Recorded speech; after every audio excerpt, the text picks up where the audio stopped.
Hello everybody les amis, salut c'est Sébastien sur Actualia, on a YouTube et www.actualia.fr. Alors ce PC dont je vous ai parlé juste avant, et qui fonctionne quand même assez correctement sur Windows 11, eh bien, donc je me suis dit, est-ce qu'on peut l'installer avec Linux ? Alors, déjà, il y a une Intel Smart Sound dedans qui ne fonctionne pas d'entrée avec Linux, voilà. Donc, bon, ben ça, c'est pas trop grave, puisque le son étant déplorable du pauvre petit haut-parleur qu'il y a dessus, le son du micro, c'est pas mieux, donc à la limite, on s'en fout. Alors, il y a deux possibilités, vu que le Bluetooth, donc, en fait, est reconnu, donc pourquoi pas basculer sur une enceinte comme celle-ci, Bluetooth, et de basculer directement le son. Vu que le micro est déplorable, un petit micro à côté, donc filaire, boum, directement branché sur port USB, et tout va bien. Au pire, vous pouvez utiliser ceci, qui est donc en fait une petite carte son USB, et qui vous permet aussi d'attaquer directement, donc en fait, eh bien, ce que vous voulez, et vous avez une entrée micro pour attaquer un micro en jack, au lieu de l'attaquer en USB comme celui-ci. Voilà. Alors ce PC, malgré tout, il y avait plusieurs possibilités. Vous savez que il y a 3 de chouchous que j'adore sur Linux, et que je trouve digne de ce nom. Vous avez, en ordre de préférence, en premier GNOME, en deuxième Plasma, en deuxième Cinnamon, et en troisième Plasma, KDE. Alors, Plasma KDE, ça marche moyen. GNOME, ça marche un peu lent, KDE est un petit peu mieux, et surprise, Cinnamon fonctionne du feu de Dieu. Mais c'est fluide, c'est super, c'est nickel et tout. Quelle est la meilleure expérience que vous pouvez avoir avec Cinnamon ? C'est Linux Mint. Alors, sur ce PC, donc en fait, j'ai installé une petite Linux Mint, et moi, ce que je vous propose, tout simplement, alors, donc en fait, c'est d'y rentrer dedans et de vous expliquer tout ça. Ça est parti.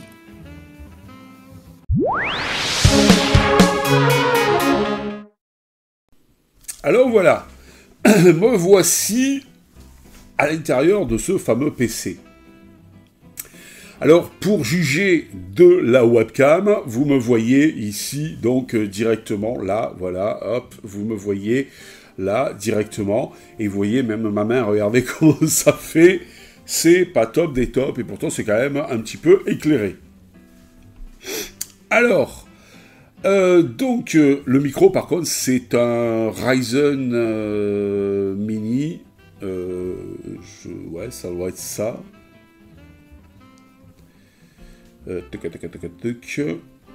Son, micro, entrée, voilà, c'est un microphone Riser Sirene Mini, voilà, donc voilà, en extérieur. Hop, on était. Alors, j'ai sélectionné, donc, comme je vous l'ai dit, donc une Cinnamon, donc Linux Mint Cinnamon, et franchement, par rapport à du GNOME, alors j'ai essayé un petit peu tout, j'ai essayé vu qu'elle m'avait agréablement surpris sur mon Dell 3080 et sur mon PC fixe, donc j'ai essayé une Endeavour OS en version Plasma et en version GNOME. Version Plasma un peu mieux, version GNOME, c'était un peu lourdingue. J'ai essayé une Ubuntu, c'était pire, donc un peu plus lourdingue. Je me suis dit, mince, il n'y a pas une distribution Linux qui va fonctionner sur ce PC. Et en fait, eh bien, j'ai réussi à trouver la distribution qui fonctionne bien, qui est bien sympa, qui s'appelle Linux Mint Cinnamon, et elle m'a agréablement surpris, parce qu'elle est assez véloce et tout. Alors, il faut dire que ce PC, c'est un Intel Celeron 4 de 2019, le processeur, en 4 cœurs, 4 threads. Donc, pas un truc super véloce, avec une fréquence de 2,1 Go. La fréquence boot, je ne me rappelle plus. Vous regardez la vidéo juste avant et vous le verrez. Après, bon, quand j'ai installé Linux, le haut-parleur n'était pas reconnu. La carte son n'était pas reconnue, donc pas de haut-parleur, pas de micro. Je me suis dit, Seb, même si c'était reconnu, tu t'en serais jamais servi. Le haut-parleur est déplorable. C'est un tout petit haut-parleur, même pas deux, il n'y en a qu'un, et c'est assez déplorable. Même pour écouter des vidéos et tout ça, c'est plus que bof. Et donc, je me suis dit, on peut utiliser la petite puce, le petit boîtier USB que je vous ai montré, donc qui coûte pas cher, hein, ça coûte 5 € chez Amazon, et ça vous permet tout simplement, eh bien, sur un port USB, d'avoir une carte son complètement fonctionnelle et plug and play, que ce soit sur Linux, Mac ou Windows. Le top. Et même Chrome OS. Alors, et pour le micro étant déplorable aussi, j'allais jamais m'en servir, donc ben, j'ai branché un micro en port USB, impeccable, nickel, ça fonctionne, et voilà. Alors, et pour le son, sinon, il y a une autre solution, si vous ne servez pas de micro, ou même si vous servez d'un micro et vous voulez du son, ben, le Bluetooth et le Wi-Fi étant implémentés dans cet appareil et reconnus par Linux, ou non par Linux, dans ce cas-là, quelle que soit la distribution, eh ben, vous attaquez une enceinte Bluetooth, vous spécifiez bien que vous voulez que le Bluetooth soit toujours connecté, et puis voilà. Et automatiquement, bim, vous allumez l'appareil, vous éteignez l'appareil, ça déconnecte l'enceinte Bluetooth, ce qui est un petit peu logique, et vous allumez l'appareil, et donc en fait, ça bascule l'enceinte Bluetooth sans aucun souci. Voilà, donc c'est complètement transparent, et en plus, c'est sans fil. Alors, donc, si on va aller là, je vais vous montrer malgré tout, parce qu'il détecte quelque chose, au point de vue partie son, si je vais dans les sorties ici,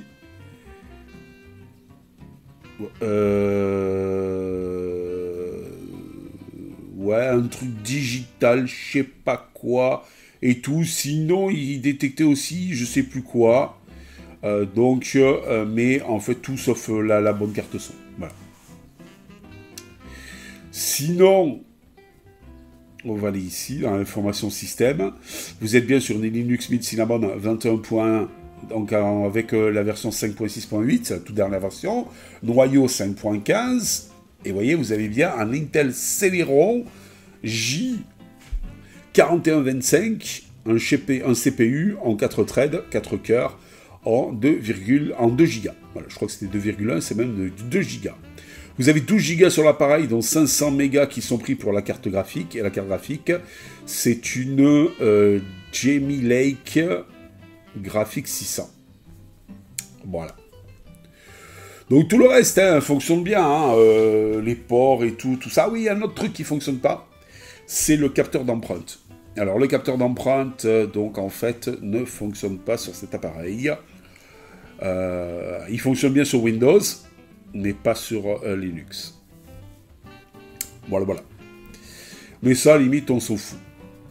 Ouais, c'est pas des trucs que je me sers couramment. Sur mon téléphone, oui, mais pas sur mon ordinateur portable.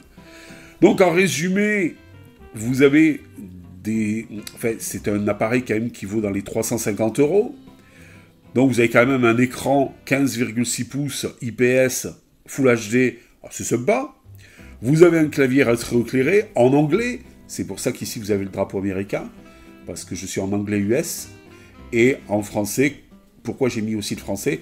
Français parce que bon, j'ai les touches, mais bon, je n'utilise pas trop sur ce clavier-là, pour la version française éventuellement, les touches où j'ai mis du bleu pour passer sur le LaserTy, ou quand j'y mets un clavier externe. Voilà, donc là, automatiquement, ben, je passe de l'un à l'autre, c'est très facile pour passer de l'un à l'autre, vous voyez, donc c'est quand même assez sympathique. Donc, j'ai les touches rétroéclairées, j'ai un NVMe, qui en plus est top gradable, c'est pas un truc qui est dans la machine et vissé, très facilement, via une trappe, comme je vous ai montré dans la première vidéo. Alors, il est vrai que le NVMe, alors je ne sais pas si je l'ai là, mais on va le voir de suite, ici normalement, dans les accessoires. Est-ce que j'ai GLOMDisk? Non. Ah ben écoutez, on va aller l'installer. Alors là, vous voyez, en plus, donc, bon, alors, ça, c'est par contre, Logitech met toujours un petit temps pour s'enclencher. Ça, c'est logique, elle va rafraîchir à chaque fois les dépôts quand vous l'installez. Alors, Malgré tout, vous voyez, j'enregistre avec VocoStream en H264 un P3, et donc en fait, en temps réel et tout, en 30 images secondes, et vous voyez, impeccable, hein, il n'y a pas de ralentissement. Mais avec ça, si vous mettez sur GNOME ou KDE, c'est moyen. Bon, alors, ça m'a d'ailleurs très surpris.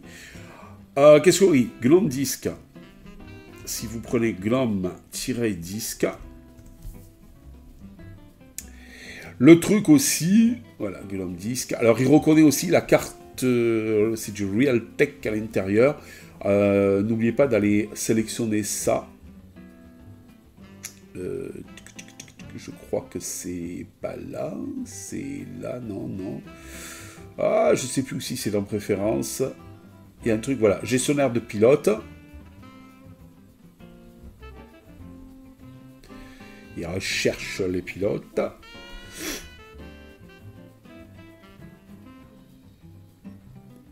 C'est bon, il a enclenché. Allez, Coco. Et vous allez voir, donc en fait, il y a une carte Realtek propriétaire, des drivers propriétaires. Je vous conseille de le mettre, ça améliorera un petit peu. Voilà, vous voyez, c'est celle-ci. Voilà, et ça améliorera un petit peu les choses. Alors, on va chercher GNOME-Disk.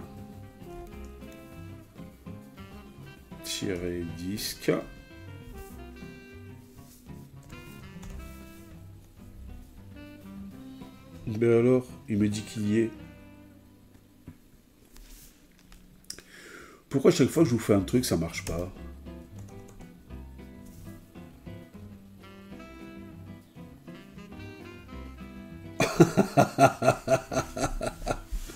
C'est assez phénoménal.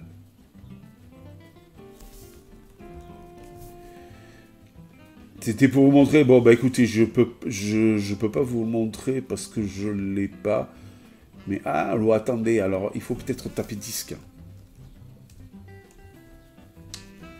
Ah, voilà, il est là.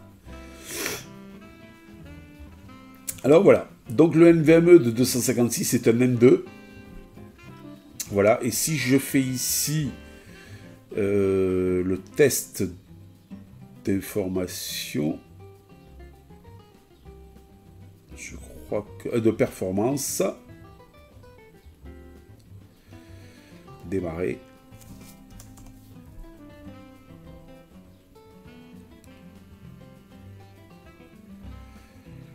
Bon, un petit peu erroné.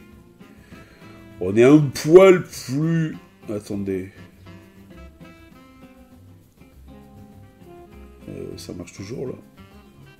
Ouais. Alors, on est un poil plus haut, parce que là, en même temps, il fait de l'enregistrement, donc en fait, directement sur le disque. Voilà, mais vous voyez, c'est pas phénoménal, la vitesse, ici, de lecture. Bon, ils ont mis les mecs pour le prix... Vous n'allez pas vous mettre du super haut de gamme. Ils ont pris un truc un peu bas de gamme. Voilà. Donc, mais sur cet appareil, avec un M2 bas de gamme, avec un processeur de 2019, qui est un 4 cœurs en 2 Go, donc en Intel Celeron, moi je trouve que Linux Mint Cinnamon se débrouille vraiment bien. Voilà. Donc, c'est quand même, elle est quand même assez sympa. Alors, pourquoi Seb t'as pas mis autre chose ? Parce que je pars du principe que Linux Mint Cinnamon, donc pourquoi t'as pas mis tout simplement une Arch Linux avec le DE Cinnamon. Parce que je pars d'un principe que la meilleure expérience que l'on puisse trouver avec tout simplement Linux Mint Cinnamon, elle est avec pas Linux Mint, avec Cinnamon, elle est sur Linux Mint. Voilà. Donc, automatiquement, j'ai mis une petite Linux Mint. Puis ça me permettra comme ça de continuer avec l'APT et tout ce qui s'ensuit. Et le Deb. Voilà. Alors, j'ai mis quand même, habitué à Arch maintenant et à voir les dernières, les dernières versions des paquets, je me suis dit que pour Telegram, Discord, Jari, ici, vidéo downloader. Non, pas Audacity, non plus. PTV, Shotcut. Eh bien, donc, tout ça, étant Flatpak, pour avoir les dernières versions. Surtout que même sur Damnation et tout ça, mais sur Arch Linux, j'ai mis PTV en Flatpak parce que c'est la seule version qui marche convenablement. Voilà. Donc même dernière version là sur Arch Linux et tout de PTV et tout ça, ça a tendance à déconner que la version Flatpak fonctionne bien. C'est pour ça que d'ailleurs c'est le seul paquet Flatpak que j'ai sur Arch Linux, c'est PTV. Voilà. Et j'ai paramétré dans Pamac les dépôts Flatpak que pour ça, que pour PTV. Voilà. Donc, pour vous donner un ordre d'idée, ici, vous voyez, on est à 40. Normalement, on est à 20 sans VocoStream. Eh bien, sans VocoStream, on est à 50 sur GNOME de ressources processeurs. Donc, vous voyez que Linux Mint Cinnamon, et surtout Cinnamon, est bien moins consommateur de ressources que notre ami GNOME. Et pourtant, j'ai mon Arch Linux qui est avec GNOME. Mais bon, c'est pas le même PC. Hein. Même le Dell 80, où il fonctionnait super bien, c'était pas le même PC. Le Dell 80 était un i5 10500T, avec 16 Go de RAM, avec un super NVMe de l'au-delà. Et mon PC de bureau, c'est pareil, mais avec un AMD Ryzen 5 3600, avec 32 Go de RAM. Bon, voilà. Donc là, on peut se permettre de mettre un DE plus vélo, plus consommateur de ressources. Voilà. Alors voilà, je me demandais comment y mettre une Linux sur cet appareil. Eh bien, donc en fait, j'ai trouvé, merci, monsieur Linux Mint Cinnamon, sur ce coup-là, chapeau. Donc, eh bien, même sur une machine, on ne peut pas dire que c'est des plus véloces, à 350 €, PC portable en plus, hein, eh bien, on peut dire que ça marche quand même relativement bien. Voilà, tout le reste fonctionne, sinon, il n'y a pas de problème, et donc, c'est sympa. Alors, à quoi me sert ce portable ? Au lieu de m'amuser à mettre, pour bidouiller sur la table de la cuisine, mon PC Dell 3080, enlever le truc, après quand on mange, le remettre et tout ça pour bidouiller et tout, là, au moins, j'ai un petit PC, c'est un PC portable, boum, je le ferme, je le mets sur une étagère, boum, je le reprends, boum, je le mets sur la table de la cuisine, et puis voilà, c'est beaucoup plus simple pour bidouiller, donc Linux. Et puis aussi, je me dis, pour vous faire des vidéos aussi sur Ubuntu et dérivés, puisque Linux Mint est une dérivée d'Ubuntu, donc ça peut être sympa. Voilà, j'aurai d'un côté Arch Linux et de l'autre Ubuntu, et comme ça, je pourrais m'amuser un petit peu avec les deux. Et tout le monde n'est pas sur Arch. Il y en a qui sont Ubuntu LTS ou Ubuntu tout court, ou donc, Linux Mint. Ça me permettra comme ça, au moins, de faire des vidéos pour tout le monde sur Actualia, voilà, et même sur Windows, et même sur Chrome OS, voilà. Donc, sur Actualia, on aime tous les OS. Voilà, bon, j'ai pas de Mac, j'ai plus de Mac, voilà, mais ça c'est pour plutôt des raisons de politique commerciale d'Apple, voilà, donc qui me plaisait pas, et j'avais pas envie Bon, je vais pas dire ce que j'avais pas envie d'être, pour pas froisser les gens sur Mac, mais voilà. Allez, j'espère que cette petite vidéo vous a plu. Voilà, donc en fait, ma réconciliation avec Linux Mint Cinnamon sur ce PC, vraiment sur ce PC, car elle marche, mais alors, nickel, sur ce PC. Il n'y a rien à dire. Voilà, allez, je vous dis ciao, bye bye.